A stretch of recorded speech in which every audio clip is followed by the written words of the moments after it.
I'm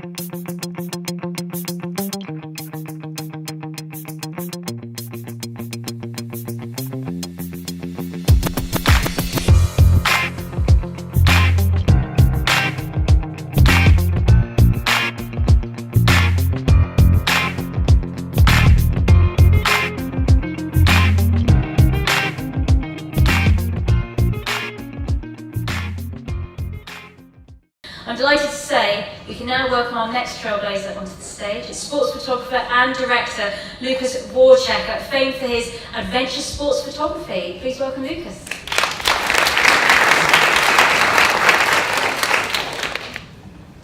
I would like to start with, it's a great opportunity to be here. And if I can have the next slide, the first slide. The important part for me is that I spend my life, and I've been lucky enough to shoot with some of the best adventure athletes in the world.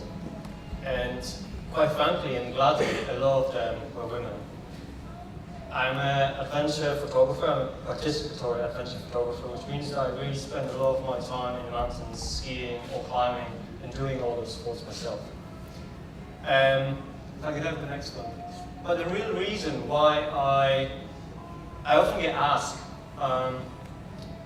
why I got interested in shooting female athletes. And the bottom line is that I've been very lucky to spend my life with some of the most amazing girlfriends that I've had, and they really showed me what is potentially available and what's out there. And I consider myself very adventurous, but the bottom line is that seeing them throwing themselves off planes and cliffs, just wearing a parachute, or running 50-mile races across mountains, or kayaking for 66 days straight on an expedition was something that was way beyond me. And quite frankly, I didn't see the gender difference. I really, truly saw kick-ass athletes. A few years ago, Epic TV was launched as one of the major and leading platforms for adventure videos and content. And what clearly, although they really very quickly reached millions of views and a lot of content, what clearly became apparent was that there was no women representation in all that content. And as a studio, we pitched successfully an 8-episode series showcasing the personalities of some of the most inspiring female athletes that we could find at the time. And I would like to share the trailer with you. Okay, I'm a wild woman. Practically, it's great. Do I consider myself a wild woman? I think, that's a really relative concept, because when you live a wild life on a daily basis and it's your life, you don't have the perspective of it being wild. It's what you do, and that's what you do. I could be considered a wild woman because I'm in the wild. I'm doing things that people don't expect. And when I meet somebody on the street and I'm dressed as a normal person, a lot of them can't believe it because I don't look like the wild woman. And it's kind of cool that I met all these people. I was just asking my boyfriend last night what qualifies me as a wild woman, because I wasn't raised by wolves and I don't have hairy armpits. I suppose that the meaning of wild is that I don't fit into societal norm and I don't live by another person's rules, and I'm pretty wild. And I like to hunt wild mushrooms. Wild. It was truly an amazing experience to hang out and document all those stories and feature, Paralympians, world record holders, mountain guides who were truly defining the new status, the status quo. And I've learned some 3 lessons, I think, in the whole process. And the first one is, and perhaps the most important one, that all of us involved in image making, from photographers, filmmakers, sponsors, editors, and finally the publishers, we all truly have a huge responsibility to how the women's sport is portrayed. We are the gatekeepers.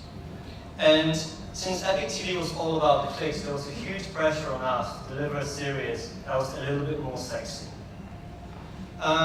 Secondly, it's important to remember that there doesn't need to be a set way, if I can go to the next slide, but there doesn't need to be a set way how the female athlete should look like. And when I photographed Sophie Christensen for Women's Sport Trust, I had decided to focus on her grace and her love of the sport. And already back then, she was one of the most decorated Britain's Paralympians. And for me, my goal was to showcase her talent, her love for the sport, and her relationship with the horse. That was my goal. And only later, Sophie mentions to me that those were the best pictures ever taken of her, and that was a true compliment for me as a photographer. And finally, I found that authenticity is the key and the bedrock of any relationship. And over the years, I have found myself in a very unique position. I have formed close relationships with some of the athletes I've been shooting with. And now, as a result, I get picked to shoot with them almost exclusively. And gaining this trust comes from knowledge of their skills and understanding of their needs. I've been shooting with Shona Coxey, one of Britain's most successful competition climbers, for many years now. And that really allowed me to gain access to some truly behind-the-scenes moments. I've said authenticity is the key, and especially in the sport, new sport entering the mainstream arena as climbing. And that's important because those first impressions have to reflect the true values of the sport and athletes themselves. Over the past 12 years, Outside Magazine has published 146 magazine covers, and only 10 of them featured women. And although the readership is estimated to be 30% women, that makes 7% of the time they actually featured a female athlete on the cover. And what's even worse is that only at one occasion they featured the Olympic gold medalist, Julia Mancuso, the one top center, actually wearing her normal clothes and also in a non-provocative pose. And I keep asking and I keep wondering why, especially since Wild Women's series has been watched online by over 1.5 million people. It was one of the finalists in the Women's Sport Trust Be a Game Changer Awards and featured by many festivals, including prestigious Banff Falls Tour. I'm very passionate about photographing female athletes, and I see their talent and grace, and I enjoy the lack of ego. I'm a commercial photographer, and I clearly see the pragmatic, truly business reasons to showcase the women's sport the way it deserves. Thank you.